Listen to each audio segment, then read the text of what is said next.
Election day coming very close now. Tuesday, Missouri voters will once again decide whether to change the way legislative districts are drawn every 10 years. Amendment 3 would change the Clean Missouri initiative, which was passed by voters in 2018.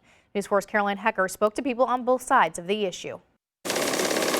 As Missourians head to the polls on Election Day, down the ballot, voters will find Amendment 3. While some say it's a confusing read, here's what it aims to do. First, it would prohibit legislators from receiving any gifts from paid lobbyists. Second, it would reduce maximum campaign contributions to Missouri senators from $2,500 to $2,400. And lastly, it would change who is involved in redistricting and how the districts are drawn. It's that third point that has drawn the most controversy. Those in favor say it will provide for contiguous and compact boundaries and restore voting power to rural voters. We live in small towns. We're interested in our schools and our roads.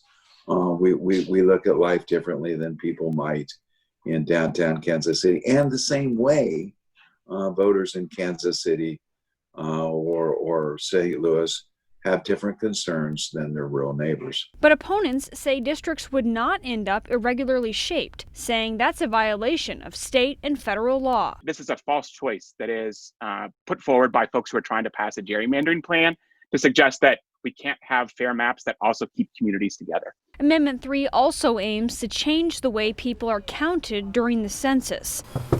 It calls for one person, one vote, which could be interpreted as meaning only eligible voters are counted, not children or illegal immigrants. Opponents say the state and cities would be shortchanged when it comes to funding. It affects funding, it affects grants, it affects how the major cities, the economic engines of the state, by the way, do business and are able to deliver services. But supporters argue the new count would keep numbers close together across districts. One of the ways to gerrymander is to take the districts that might no longer be competitive and give them fewer people in the district. Hurst says at the end of the day, voters reserve the right to change their minds from 2018, and those interested in keeping communities and their interests together will vote yes. Meanwhile, Clean Missouri says the new plan allows insiders to draw legislative maps to protect incumbents. In St. Louis, Caroline Hecker, News 4. Now, if you want to take a closer look at Amendment 3, you can find more information on the KMOV News app and at KMOV.com.